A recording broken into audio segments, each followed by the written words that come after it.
Bismillahirrahmanirrahim. Alhamdulillahi rabbil alamin.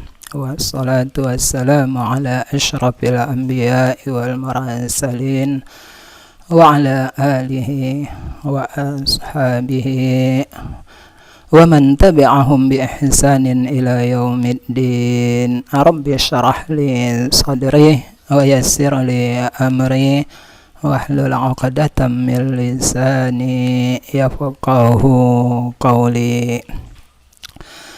Para mahasiswa yang saya hormati, kita sudah membicarakan asilun naqli dan dakhilun naqli. Pada kesempatan ini kita akan membahas lawan dari atau bagian kedua dari bentuk ad-dakhil.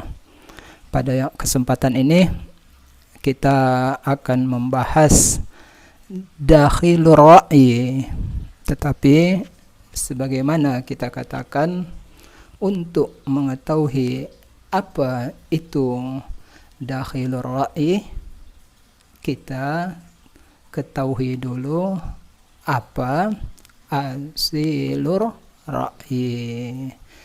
Sesuatu yang di luar dari asilur ra'yi berarti masuk ke dakhilur ra'yi. Sebagaimana sebelumnya kita telah membahas asilun naqli. Dengan mengetahui apa asilun naqli, berarti yang di luar asilun naqli adalah dakhilun naqli.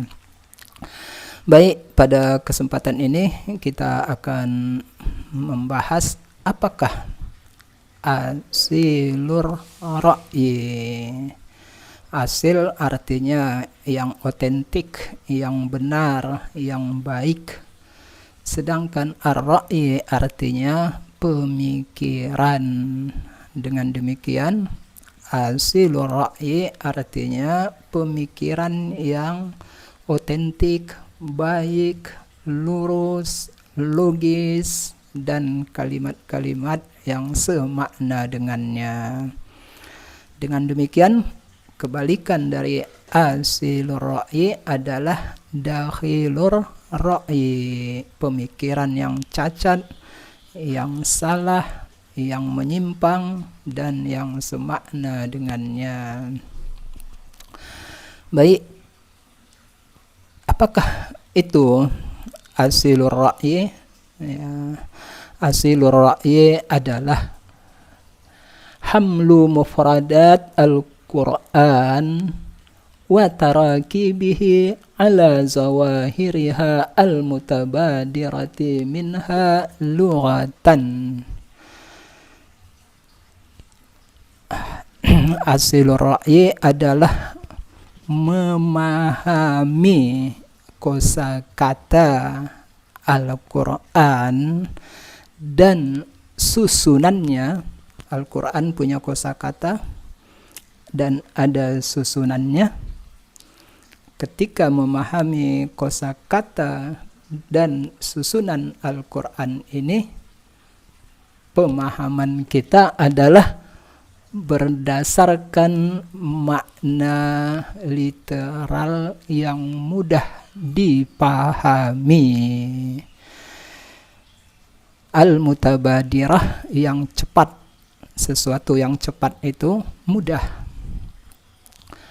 Memahami kosakata Al-Quran dan susunannya berdasarkan makna literal yang mudah dipahami.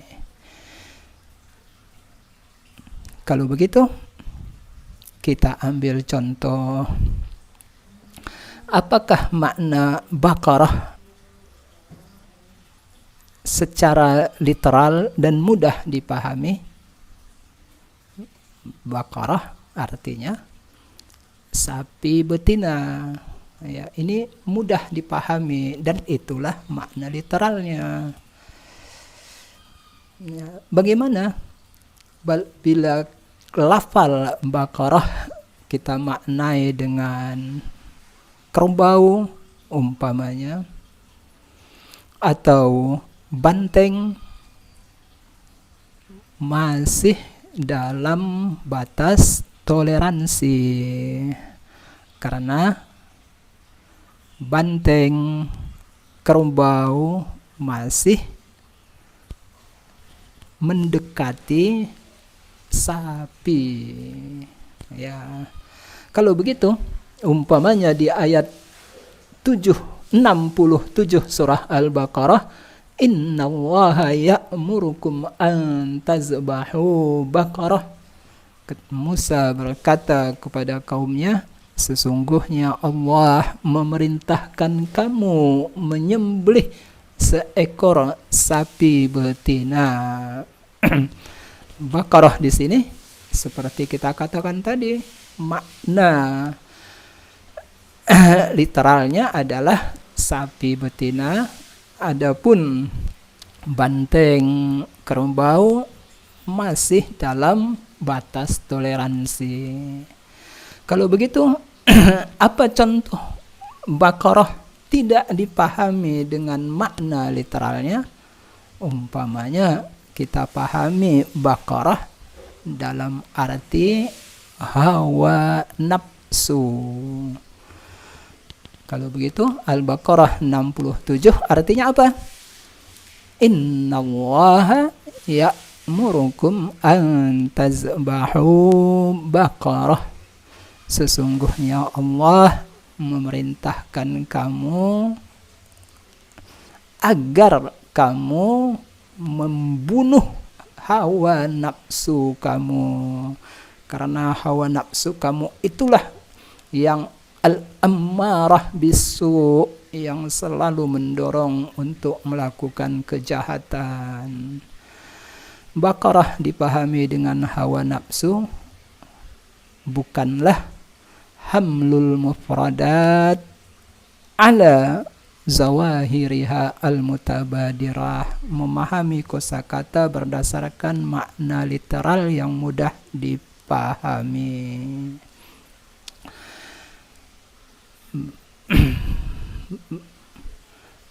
Baik, innallaha ya'murukum an tazbahu baqarah.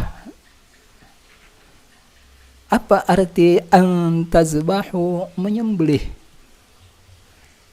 Sesungguhnya Allah memerintahkan kamu menyembelih sapi betina.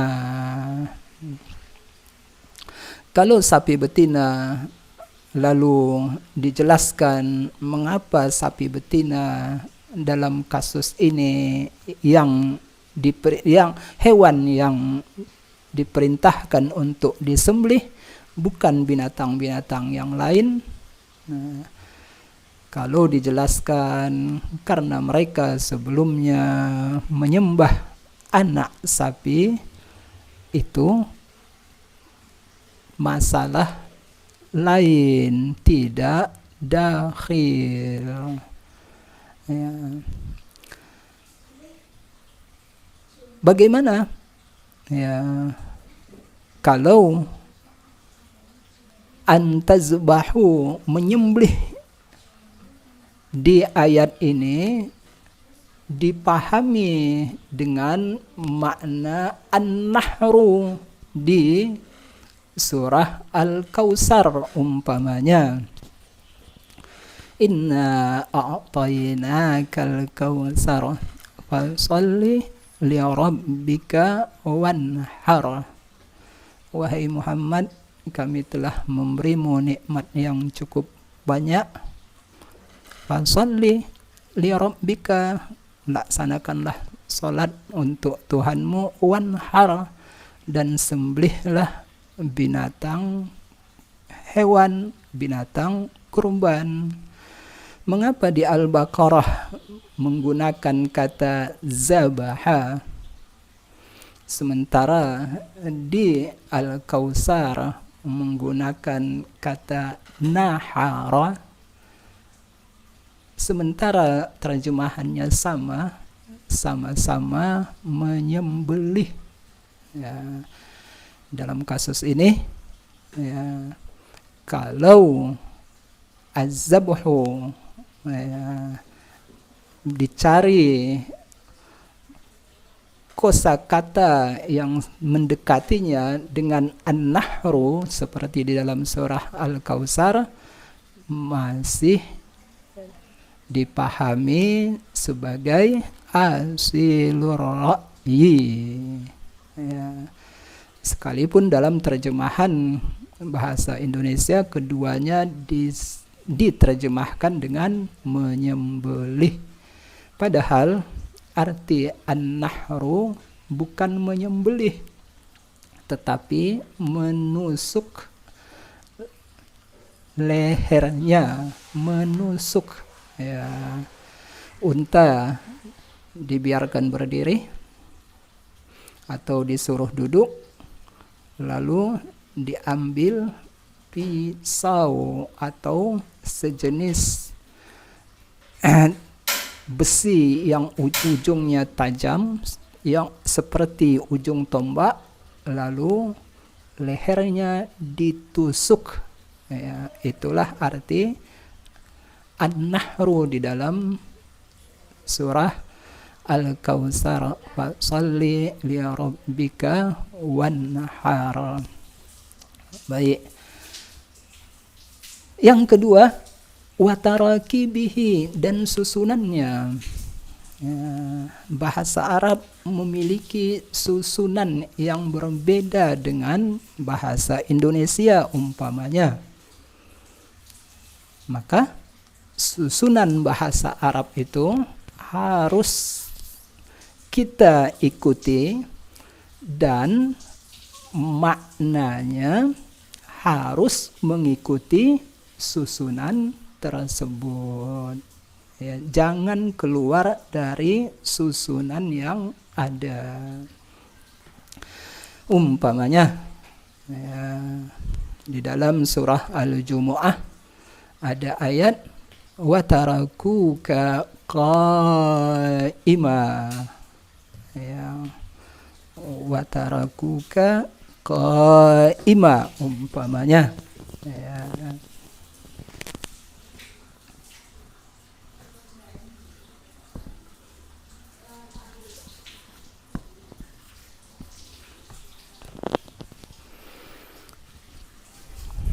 Pada awalnya salat Jumat lebih dahulu dilaksanakan dari khutbah Jumat. Ketika Nabi khutbah, datang kafilah dan suara kafilah ini didengar oleh para sahabat. Lalu sebagian sahabat keluar masjid meninggalkan Nabi sedang khutbah Jumat, datang menghampiri para pedagang yang baru tiba dari perjalanan mereka.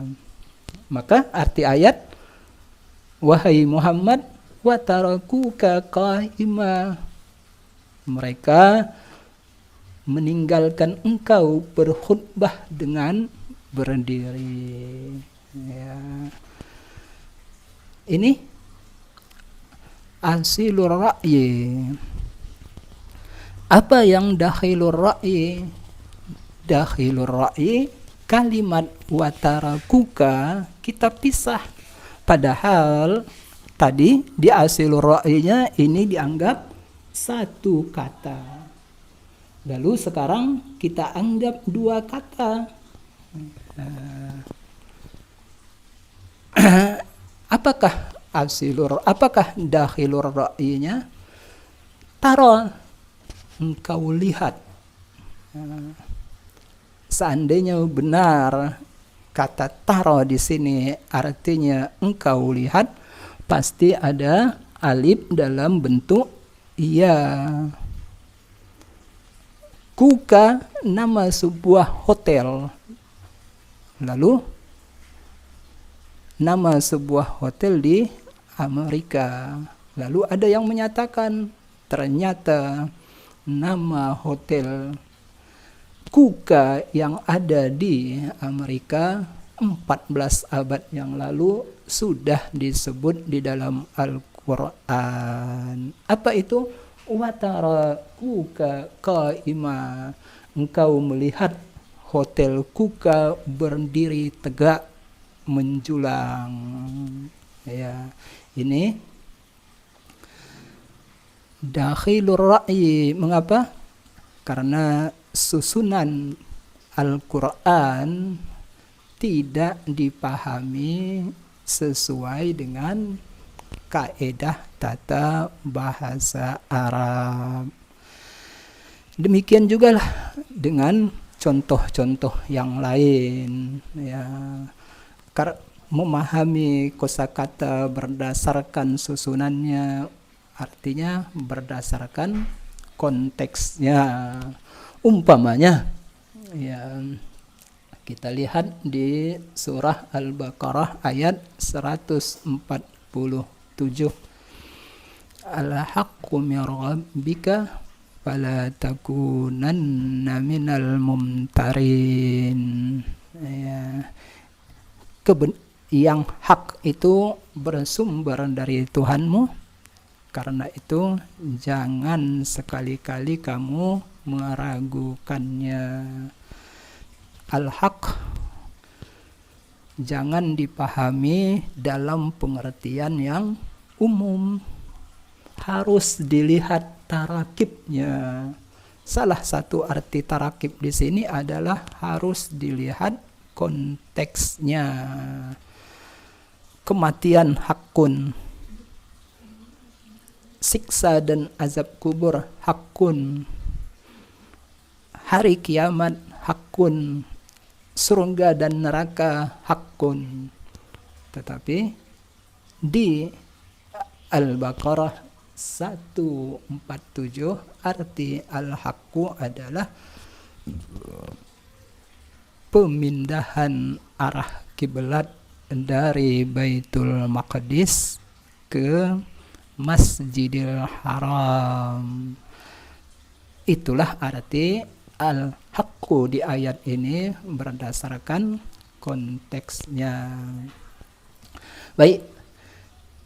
Lalu kalau mufradat dan susunan Al-Quran wajib dipahami berdasarkan makna literalnya, maka apa penjelasan yang lebih lanjut?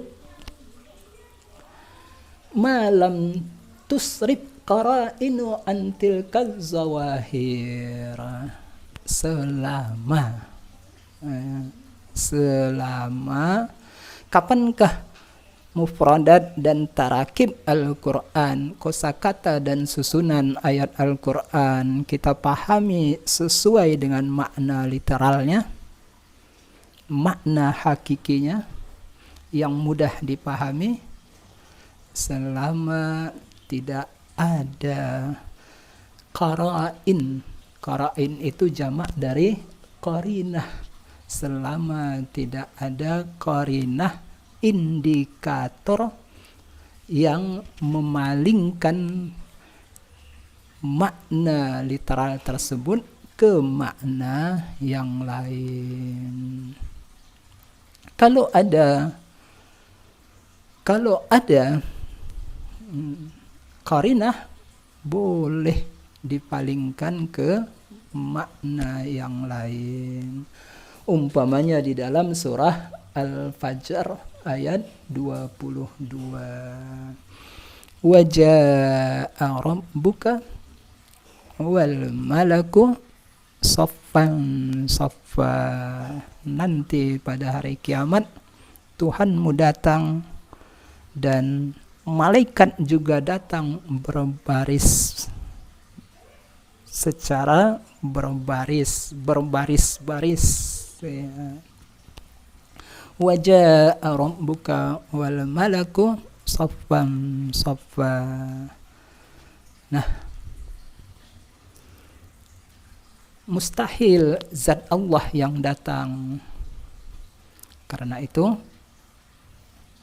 boleh arti Rabbuka di ayat ini dipalingkan maknanya ke makna yang lain. Kalau begitu, yang datang adalah keputusan Allah, ketetapan Allah.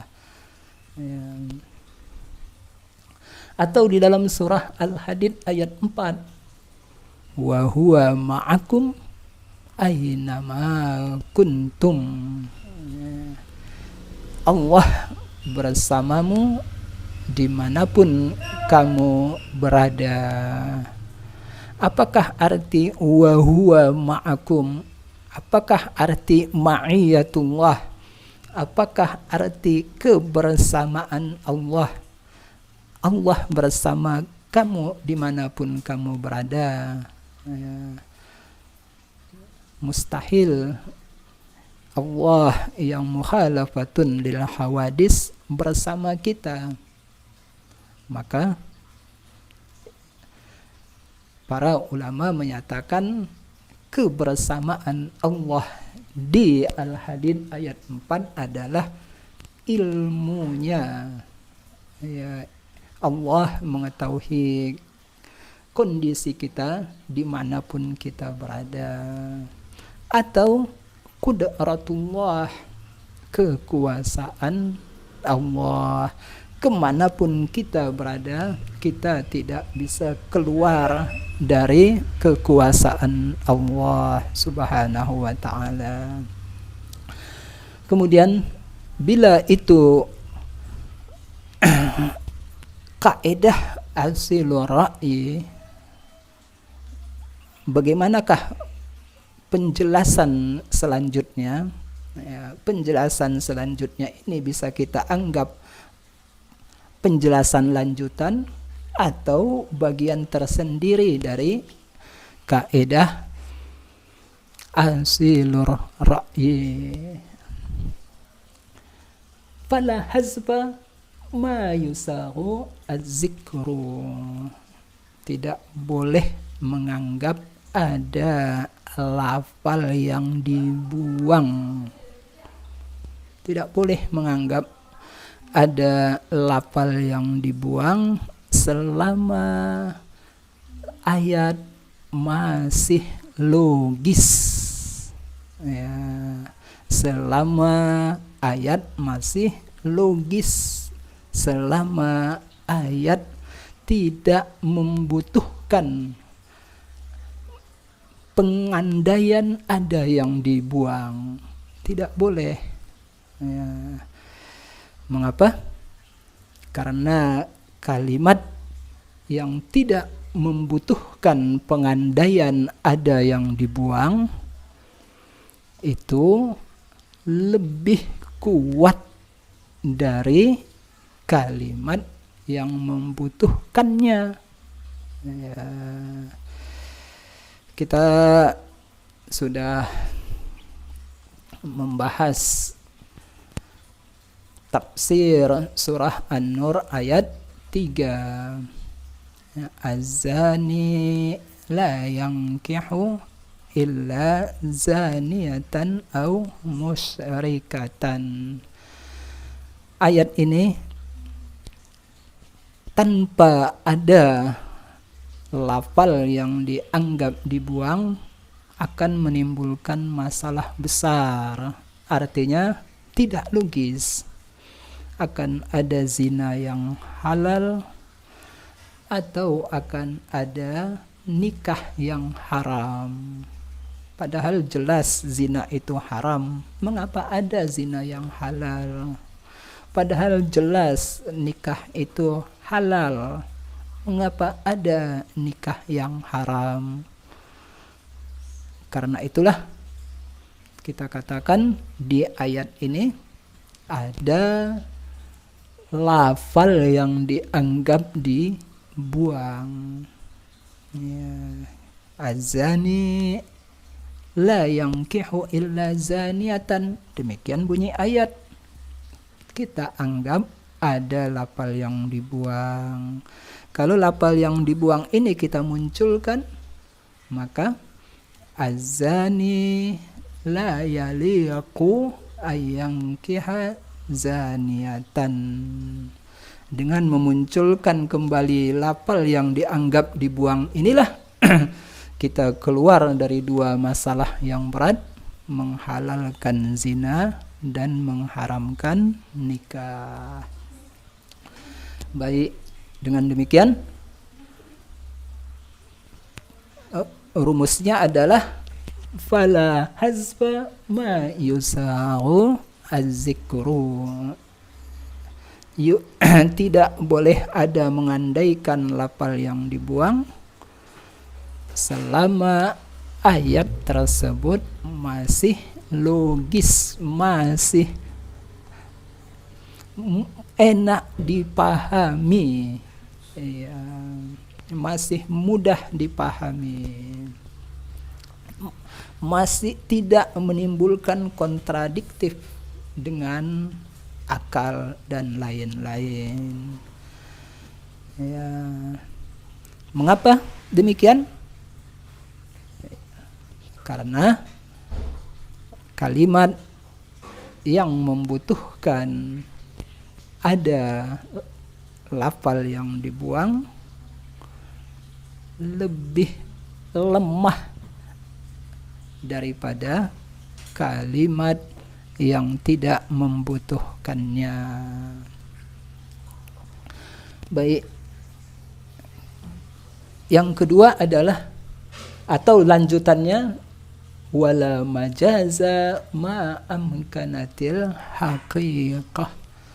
Tidak boleh menggunakan makna kiasan selama makna hakiki, makna sebenarnya masih memungkinkan.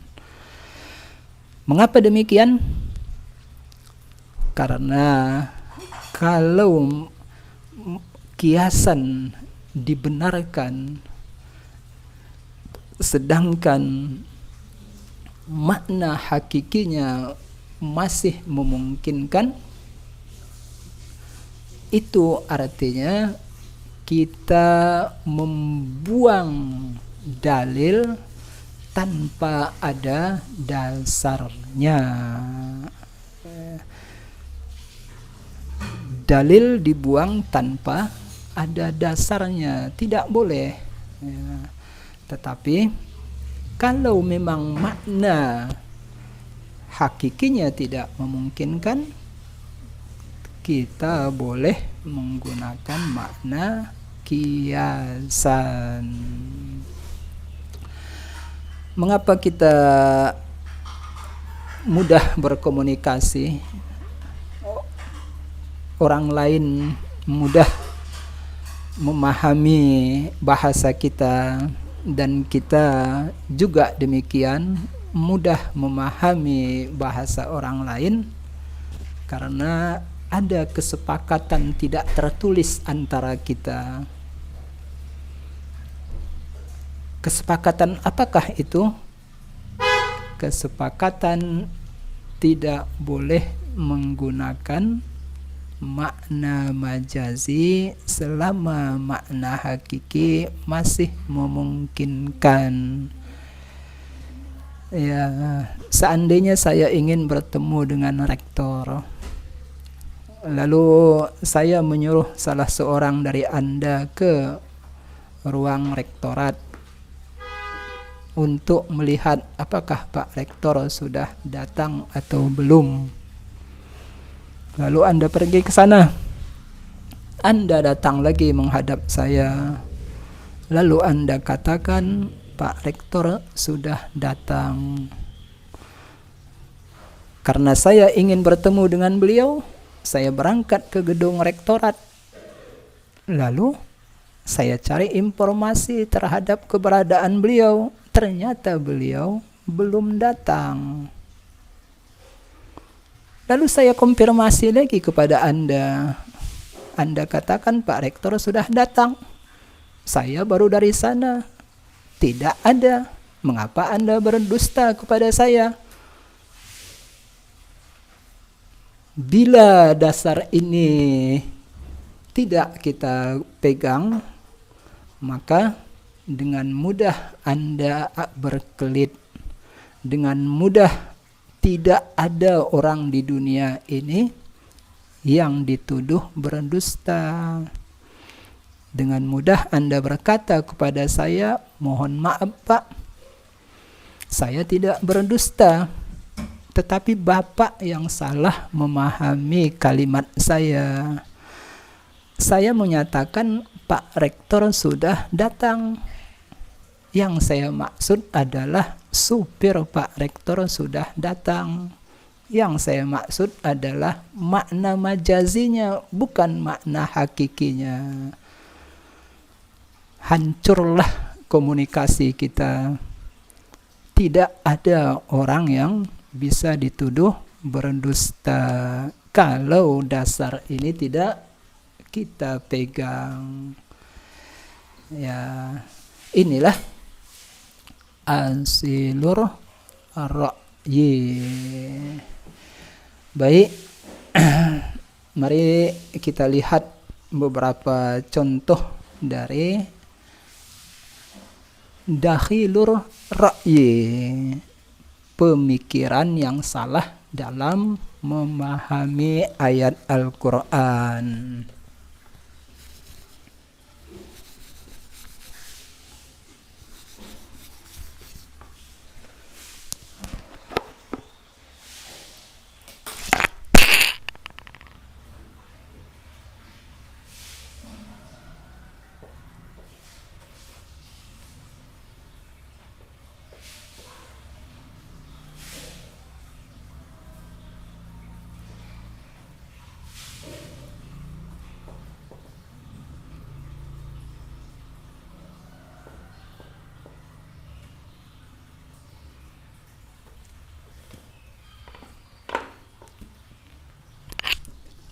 Baik, kita lihat di sini ada dua kalimat. Yang pertama, ijtahid tanjah.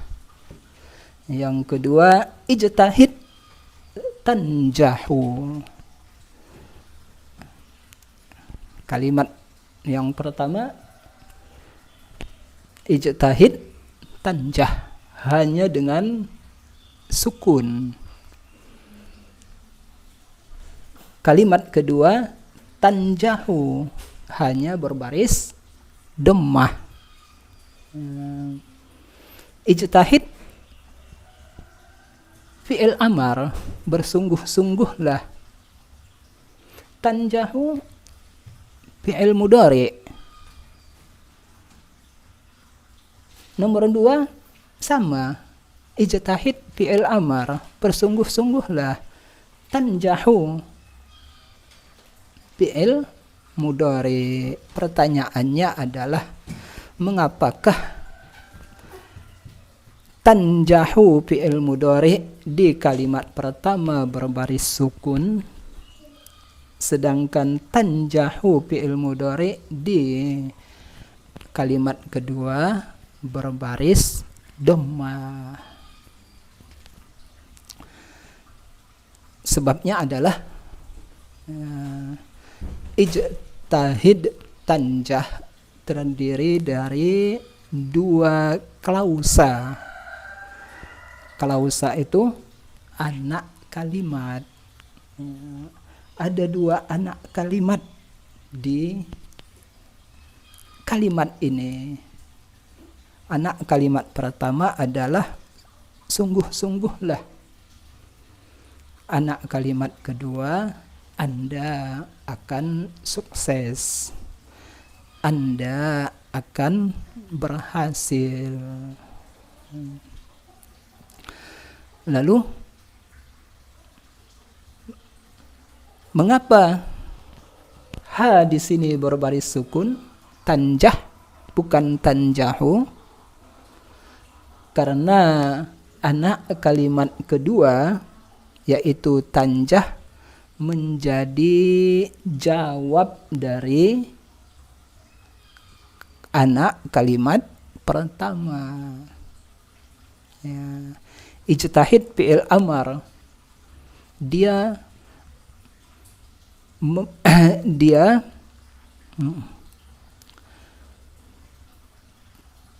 seolah-olah di ijtihad di sini ya, ada huruf iza.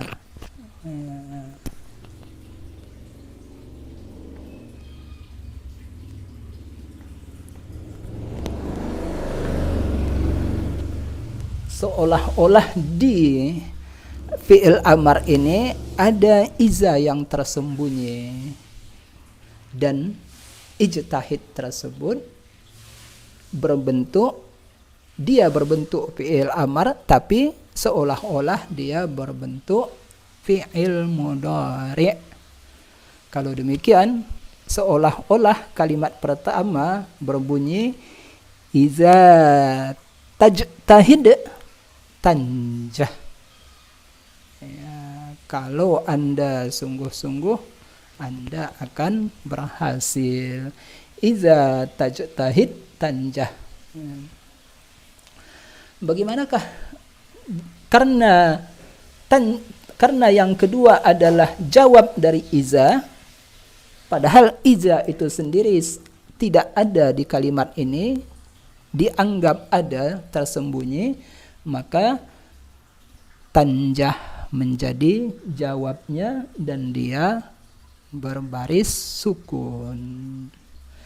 Sedangkan di kalimat kedua ijtihad tanjahu. Di kalimat kedua, kalau di kalimat pertama kita anggap klausa pertama dan kedua berhubungan, berkaitan, maka dia berbaris sukun.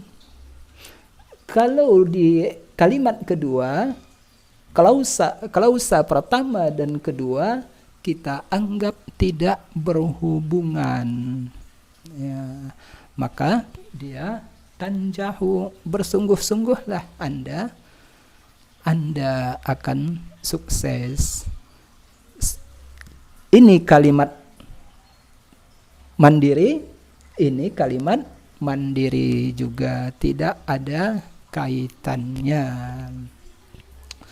Baik, bila Anda sudah memahami perbedaan dua kalimat ini, mari kita lihat ya, surah Al-Baqarah ayat 282.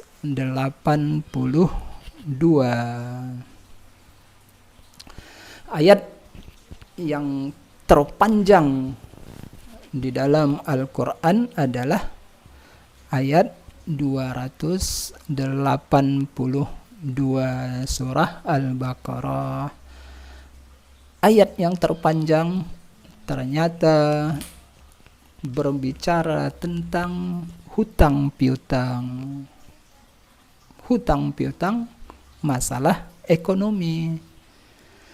Ayat yang terpanjang di dalam Al-Quran tentang ekonomi, bukan tentang sholat, puasa, zakat, dan ibadah yang lain. Kalau begitu, ekonomi lebih penting dari sholat. Yang terakhir ini dakhilur ra'yi salah. Ya. Baik, kita lihat. Wattaqullaha wa yu'allimukumullah. Bertakwalah kepada Allah dan Allah akan mengajari kamu. Ya. Apakah dakhilur ra'yinya? Dakhilur ra'yinya adalah belajar tidak perlu. Yang belajar tidak penting. Yang penting adalah takwa. Bukankah di ayat-ayat yang lain Allah menegaskan pentingnya takwa, dan bila kita bertakwa Allah akan memberi banyak kelebihan. Lihatlah di surah At-Talaq, wa may yattaqillaha yaj'al lahu makhraja. yang bertakwa akan Allah beri jalan keluar dari kesulitan hidupnya. Wa may yattaqillaha yarzuqhu min haitsu la yahtasib. Orang yang bertakwa, bila dia bertakwa, Allah akan memberinya rezeki dari arah yang tidak diduga-duga. Dan keutamaan takwa yang lain. Dengan demikian, keutamaan takwa yang lain di Al-Baqarah 282 adalah orang bertakwalah kepada Allah. Allah akan mengajari kamu. Belajar tidak penting, yang penting adalah takwa. Bila Anda sudah bertakwa, maka Allah akan mengajari Anda ilmu laduni, ilmu yang Anda peroleh tanpa belajar, tanpa buku, tanpa guru dan dosen, tanpa media, tanpa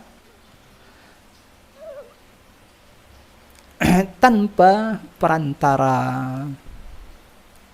Itulah yang ditegaskan oleh Allah dalam surah Al-Baqarah 282. Tafsir seperti ini dakhilur ra'yi. Mengapa dakhilur ra'yi? Lihat tadi, kaidah umum dari asilur ra'yi adalah memahami kosakata Al-Quran dan susunannya berdasarkan makna yang literal. Susunan ayat tidak menyatakan demikian. Tidak menyatakan bahwa belajar itu tidak perlu. Yang penting hanya takwa. Mengapa? Ada dua yang menyatakan kesalahan itu. Yang pertama, kita lihat ijtahid tanjahu, dia berbaris sukun karena yang pertama dan kedua dianggap tidak ada kaitannya. Ini kalimat baru. Tanjahu ini kalimat baru yang tidak ada kaitannya dengan ijtahid. Kalau ada kaitannya dia tanjah. Seperti kalimat pertama dengan menganggap ada iza yang tersembunyi. Yang pertama, mim yang ada di wa yu'allimukumullah adalah berbaris dhammah. Berarti dia kalimat baru. Tidak ada kaitan antara takwa dengan mendapatkan ilmu.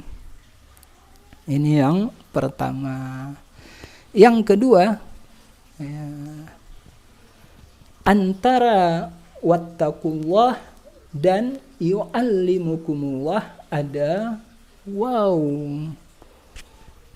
Waw itu menunjukkan bahwa klausa yang kedua adalah kalimat baru yang tidak ada kaitannya dengan kalimat pertama.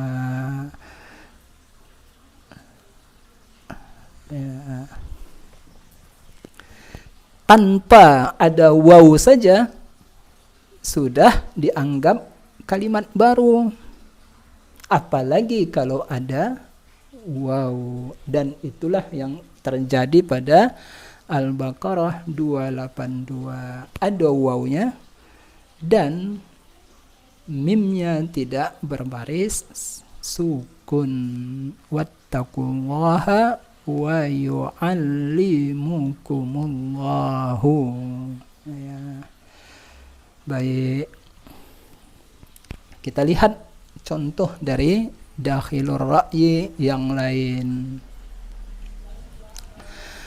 Qulillahumma malikal mulk tu'til mulka man tasha' wa tanzi'ul mulka mimman tasha'. Di Ali Imran ayat 26. Qulillahumma malikal mulk, katakanlah wahai Muhammad, ya Allah pemilik semua kerajaan. Al-mulku artinya kerajaan. Tu'til mulka man tasha', engkau beri kerajaan kepada siapa yang engkau kehendaki.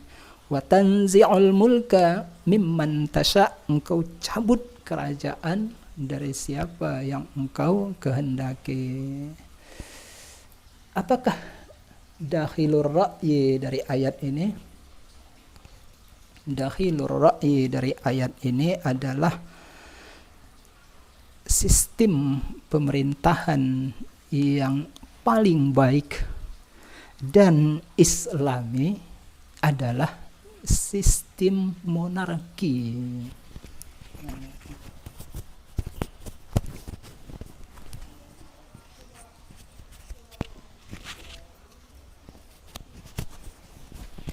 Sistem pemerintahan yang paling baik dan Islami adalah sistem monarki.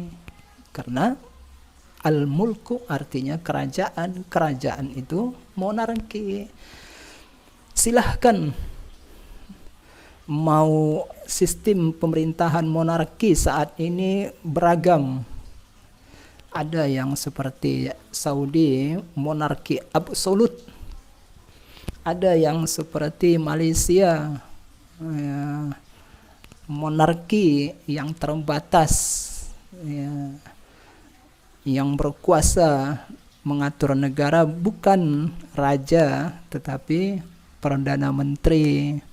Ada monarki lain yang raja hanya sekedar simbol dan lain-lain. Banyak sistem pemerintahan di dunia saat ini,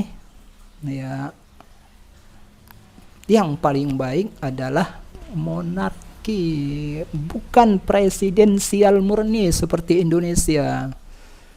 Kalau begitu, Saudi lebih Islami dari Indonesia, Malaysia lebih Islami dari Indonesia, Thailand lebih Islami dari Indonesia, karena Thailand menganut sistem kerajaan. Sekalipun yang memegang kekuasaan eksekutif adalah Perdana Menteri. Pendapat seperti ini adalah dakhilur ra'yi. Memahami al-mulku di ayat ini dalam pengertian kerajaan. Arti al-mulk di ayat ini bukan kerajaan tetapi kekuasaan. Qulillahumma malikal mulk, katakanlah wahai Muhammad, Allah ya Allah pemilik segala kekuasaan. Tu'til mulka man tasha', engkau beri kekuasaan kepada orang yang engkau kehendaki. Kita lihat di dalam beberapa kali pilpres dan pilkada di daerah kita di Indonesia, terkadang yang berambisi tidak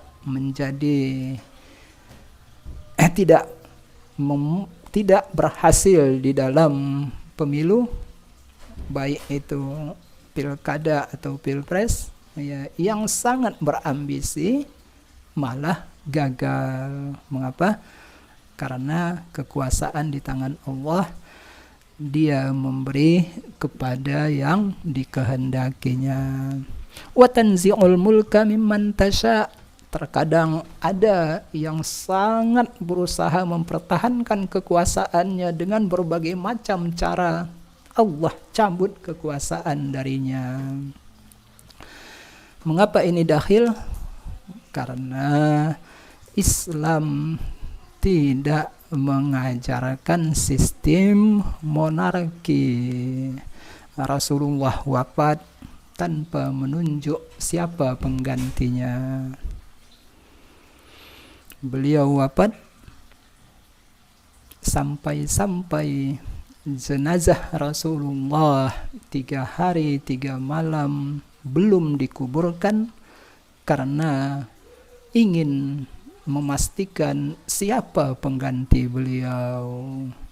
Ya, karena tidak ada penunjukan dari Rasulullah, maka para senior sahabat bermusyawarah di suatu tempat yang bernama Bani Saqifah. Pertentangan cukup alot. Kaum Ansar mengharapkan khalifah dari kalangan mereka. Kaum Muhajirin juga demikian. Akhirnya setelah pertentangan yang alot, hampir pertentangan ini memecah persatuan umat Islam ketika itu. Lalu mereka sepakat memilih Abu Bakar. Seandainya ada wasiat dari Rasulullah bahwa yang menjadi khalifah setelah beliau adalah si A atau si B, maka mustahil terjadi musyawarah panjang seperti ini. Rasulullah memegang 2 kekuasaan yang penting, kepala agama dan kepala negara. Jabatan kepala agama tidak mungkin digantikan, tetapi jabatan kepala negara wajib ada penggantinya.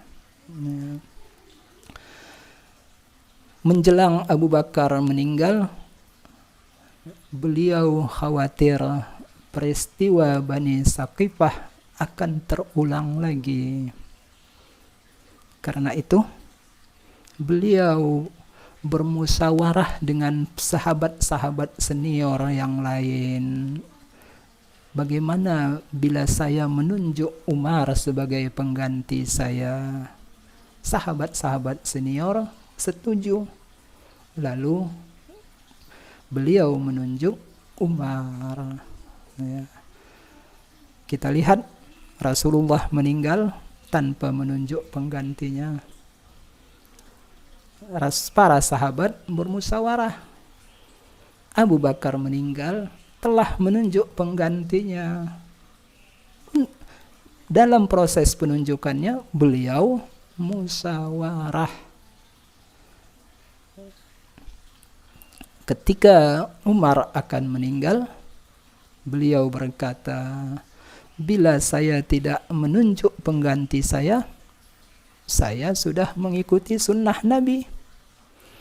Bila saya menunjuk pengganti saya mengikuti sunnah Abu Bakar. Tapi saya mendengar sedikit isu bahwa kekhalifahan saya tidak legal karena musyawarahnya, penunjukannya dengan musyawarah tertutup. Hanya Abu Bakar bertanya kepada A, B, C, D, lalu menunjuk saya. Kata Umar ibnu Khattab, saya berijtihad dengan membuat pola baru, pola yang berbeda dari Rasulullah dan Abu Bakar. Pola apakah yang dipilih oleh Umar? beliau menunjuk 6 orang dewan formatur. Dewan formatur inilah yang bermusyawarah menunjuk salah seorang dari mereka sebagai khalifah. Dengan demikian, inti dari sistem politik Islam adalah musyawarah. Ya, musyawarah ini ada pada musyawarah ini semuanya dilakukan oleh Nabi melakukannya, Abu Bakar melakukannya, Umar melakukannya. Baik, kita pindah ke contoh yang lain. Kita lihat Al-Baqarah ayat 223. Nisa'ukum harsul lakum fa'tu harsakum anna syi'tum wa qaddimu li anfusikum. Istri-istri kamu itu bagaikan ladang kamu. Karena itu datangilah ladang kamu dari arah yang kamu kehendaki. Berarti ayat ini berbicara masalah hubungan intim suami istri. Nah, ayat melanjutkan dengan waqaddimu li anfusikum. Apakah arti qaddama yuqaddimu? Qaddama yuqaddimu artinya qaddama yuqaddimu taqdiman. Arti yang lain, lakukanlah muqaddimah. Kalau begitu, arti ayat ini, hubungan intim suami istri wajib dilakukan dengan adanya muqaddimah. Muqaddimah apa itu? Muqaddimah yang berbentuk ciuman, pelukan, dan lain-lain. Tafsiran seperti ini dakhilur ra'yi. Mengapa? Ayat Al-Quran benar berbicara masalah hubungan intim suami istri. Sementara muqaddimah hubungan intim itu adalah sesuatu yang wajar. Mustahil terjadi hubungan tanpa ada muqaddimah. Karena secara otomatis sudah terjadi, maka mustahil yang sudah selayaknya terjadi itu diperintahkan untuk dilakukan. Kalau begitu, arti waqaddimu li anfusikum bukan bermakna lakukanlah pemanasan, pendahuluan sebelum melakukan hubungan intim tersebut. Tetapi maknanya adalah lakukanlah amal soleh untuk diri kamu. Ayat berbicara masalah hubungan intim, tetapi dalam kondisi hubungan intim sekalipun jangan kamu lupa berbuat amal soleh. Ya, hebatnya Al-Quran. Ya, amal soleh tidak boleh dilupakan dalam kondisi apapun, sekalipun dalam kondisi yang sifatnya hiburan.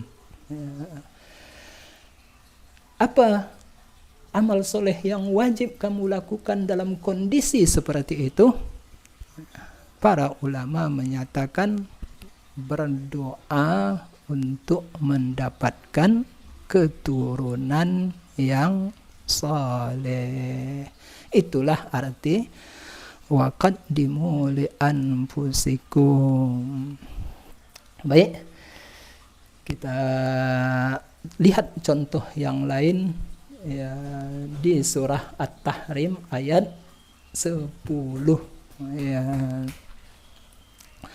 Surat At-Tahrim ayat 10 sudah pernah kita bahas ya. Daraballahu masalan lillazina kafaru mara'ata nuhin wa mara'ata lut kanata tahta abdaini min ibadina salihain fakhanatahuma falam yughniya anhuma minallahi syai'a.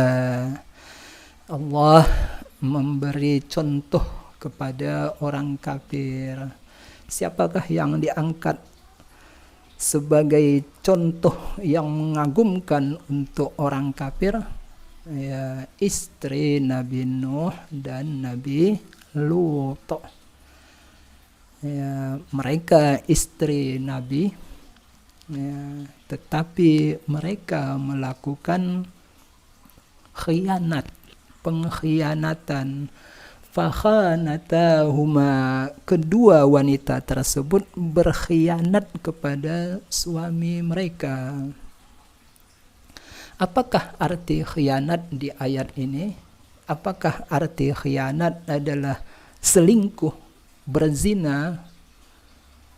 Kalau diartikan khianat di sini adalah khianat pernikahan, maka dakhilur ra'yi. Kalau begitu, apa asilur ra'yinya? Asilur ra'yinya adalah kafir, tidak mengikuti ajaran suami mereka.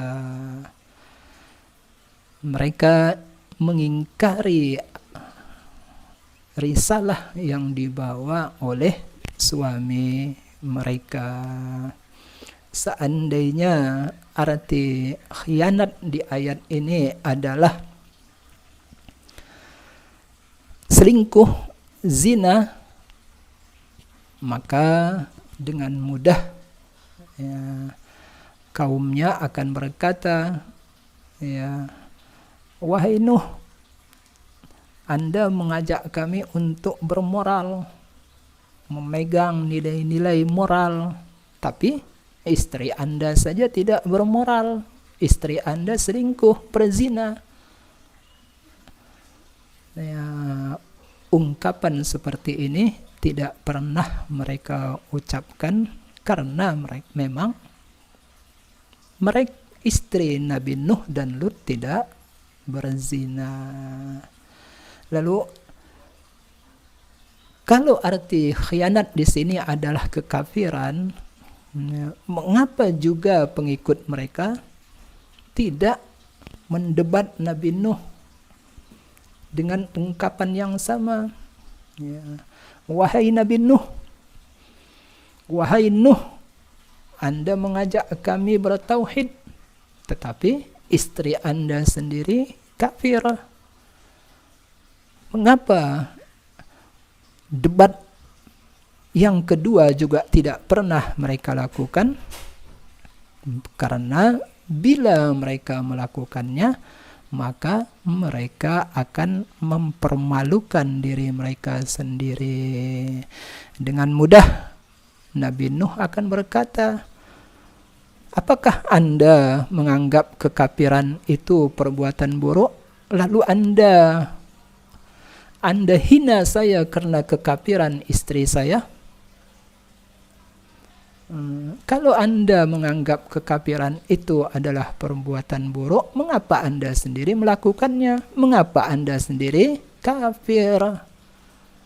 Ya, baik, kita lihat ayat yang lain, yaitu di surah Al-Anfal ayat 7. Wa iz ya'idukumullahu ihdat ta'ifataini annaha lakum wa tawadduna anna ghaira zati syaukati takunu lakum. Allah menjanjikan kepada kaum muslimin akan menghadapi salah satu dua golongan, ya, golongan pedagang atau golongan bersenjata. Ya. Nabi mengajak para sahabatnya yang berjumlah 300 orang lebih untuk menghadang kafilah Abi Sufyan.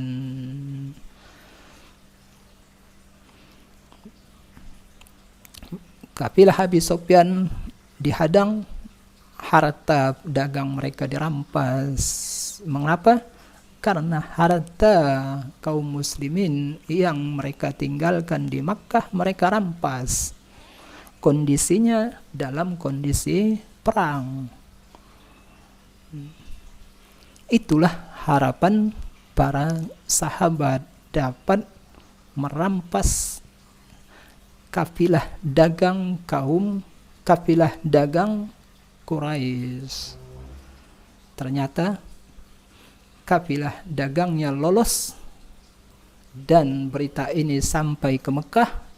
Lalu dari Mekah dikirim pasukan untuk memerangi Nabi dan sahabat-sahabatnya. Dalam kondisi seperti ini, watawadduna anna ghaira zati syaukati takunu lakum. Kamu wahai kaum muslimin berharap yang akan kamu hadapi itu adalah kafilah dagang, bukan pasukan tempur. Yang kamu berharap dapat menghadang kafilah dagang. Kafilah dagang membawa harta, persenjataan sedikit karena tidak mempersiapkan diri untuk perang. Beda halnya dengan pasukan perang, jumlahnya banyak, persenjataan cukup. Ya. Kamu wahai kaum muslimin berharap menghadapi kafilah dagang. Sementara saat ini yang kamu hadapi adalah pasukan tempur.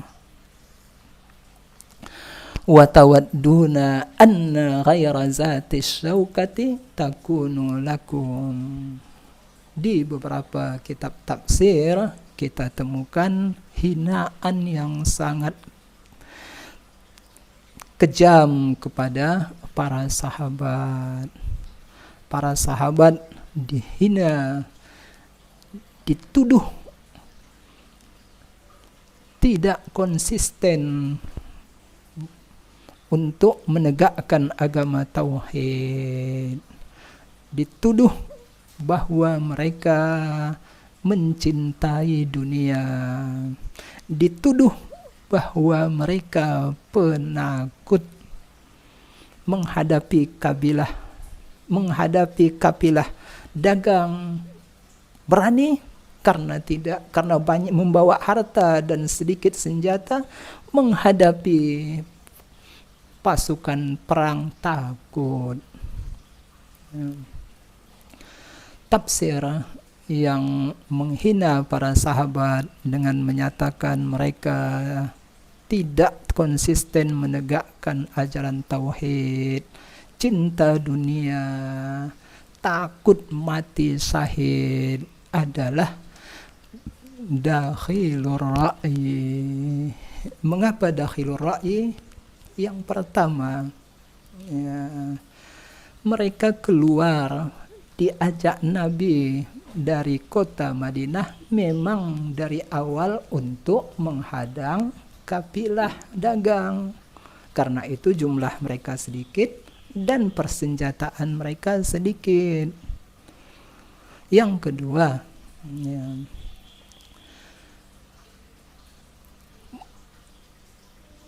takut menghadapi pasukan yang jumlahnya lebih besar dan persenjataannya lebih lengkap dan banyak adalah hal yang wajar, adalah hal yang manusiawi. Para sahabat benar mereka adalah orang-orang yang kuat imannya, orang-orang pilihan, tapi sifat-sifat manusiawi mereka masih ada. Takut menghadapi musuh yang besar karena memang tidak mempersiapkan diri untuk itu adalah sesuatu yang wajar. Baik, kita lanjutkan ke ayat berikutnya, masih di surah Al-Anfal.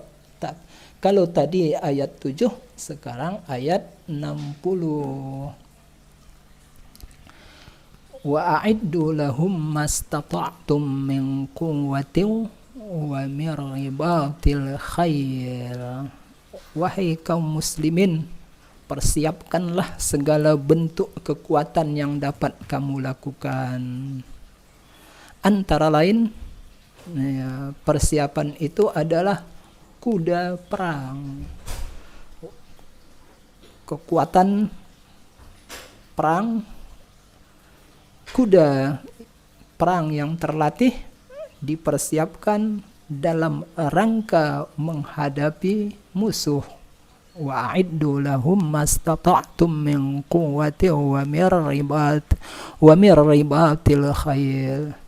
Tujuan mempersiapkan kekuatan ini apa? Tujuannya adalah melakukan al-irhab. Al-irhab artinya teror. Teroris dalam bahasa Arab disebut irhabi. Tindakan-tindakan teroris, al-a'mal al-irhabiyah. Kalau begitu, irhab teror, irhabi teroris. Ayat dengan jelas menggunakan kata teror. Turhibuna bihi aduwallah wa aduwakum. Agar kamu meneror musuh Allah dan musuh-musuh kamu. Lakukanlah tindakan-tindakan teroris terhadap musuh-musuh Allah dan musuh-musuh kamu. Atau dengan bahasa lain, buatlah tindakan-tindakan yang menakutkan atau yang menggetarkan musuh. Apakah dakhilur ra'yi untuk ayat ini? Dakhilur ra'yi untuk ayat ini adalah bahwa teror itu dibenarkan di dalam agama Islam. Kelompok-kelompok teroris menggunakan ayat ini bahwa apa yang mereka lakukan adalah legal di dalam Islam, yaitu surah Al-Anfal ayat 60. Melegalkan tindakan teror dengan menggunakan ayat ini dakhilur ra'yi. Mengapa? Ya, karena yang pertama, ya, Islam adalah agama damai. Yang kedua, Islam tidak menganjurkan tindakan-tindakan teror. Dan yang ketiga adalah perintah ayat hanyalah untuk melakukan persiapan. Persiapan itu dilakukan untuk menggetarkan musuh.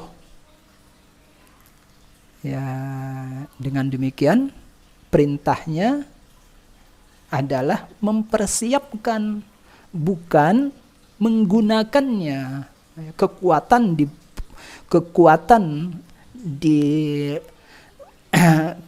dipersiapkan sedemikian rupa, tapi bukan menggunakannya.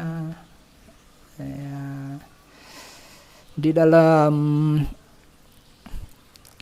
Di dalam persepak bolaan kita mengenal istilah menyerang adalah cara yang efektif untuk bertahan.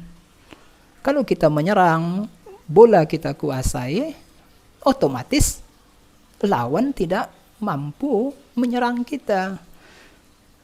Cara yang paling baik dalam bertahan adalah menyerang. Ya. Kalau begitu, ayat ini menyatakan cara yang paling efektif agar kita tidak diinvasi, tidak diserang, tidak diserang oleh musuh adalah kita mempersiapkan kekuatan yang dengan kekuatan ini musuh berpikir 1000 kali sebelum menyerang kita. Baik, kita lanjutkan ke ayat berikutnya. Wa ataina samudan naqata mubsiratan. Ya. Kepada kaum Samud.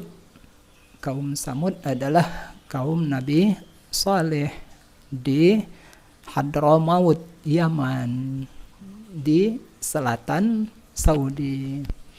Wa ataina samudan naqah. Naqah adalah unta betina. Mubsiratan. Apakah arti mubsiratan? Absara yubsiru, melihat dengan mata. Itulah arti absara yubsiru. Salah satu asmaullah al-husna adalah basirun, maha melihat. Ya. Kalau demikian, apakah dakhilur ra'yi di ayat ini? Kami beri kepada kaum Samud seekor unta yang dapat melihat. Ya, matanya sehat, dapat melihat.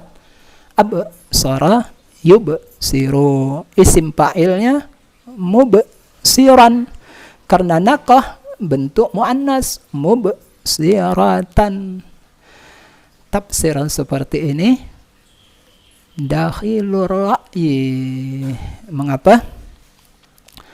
Unta dapat melihat adalah hal yang wajar. Mustahil Al-Quran menguraikan sesuatu yang wajar. Ya. Bila ada seorang peternak menyatakan, saya memiliki 1000 ekor kambing, ya, semuanya dapat melihat, tidak ada kambing saya yang matanya cacat atau buta, maka ungkapan peternak ini adalah hal yang wajar, tidak ada hal yang biasa, bukan luar biasa. Sementara Al-Quran di ayat ini berbicara masalah, bukan masalah biasa, tetapi luar biasa. Kalau begitu, apakah hasilur ra'yi dari ayat ini? Kami beri kepada kaum Samud seekor unta betina sebagai mukjizat. Ya. Mukjizat bukan yang dapat melihat. Dari batu yang keras keluar seekor unta betina, bukan unta betina kecil, tapi unta betina induk yang sudah besar. Mukjizat. Keluarnya unta dari batu, mukjizat. Lalu unta betina ini, ya, air susunya dapat diperah.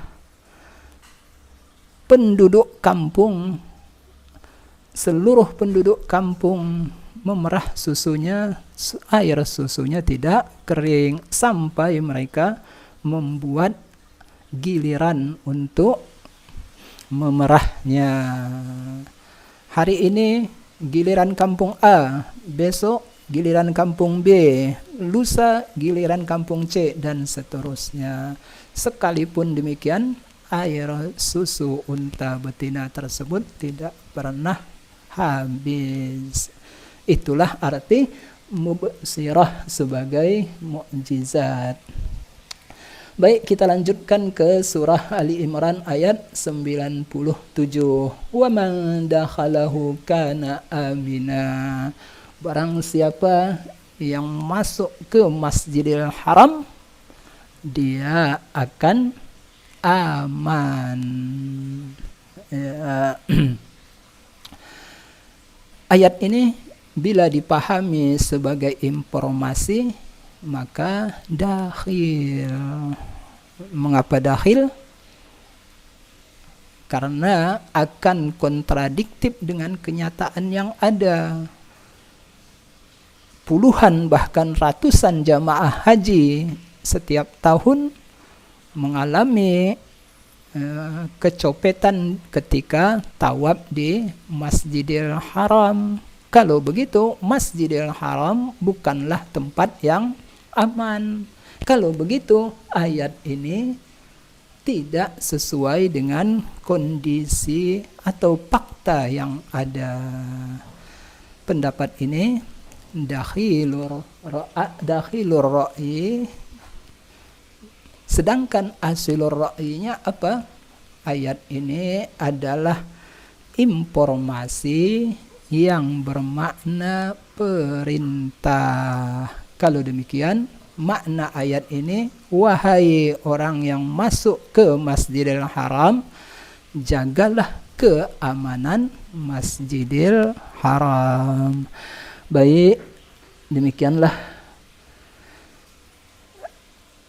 sedikit beberapa contoh dari asil dakhilur ra'yi yang dapat kita sampaikan pada kesempatan ini. Masih ada beberapa ayat lagi yang belum kita diskusikan. Assalamualaikum warahmatullahi wabarakatuh.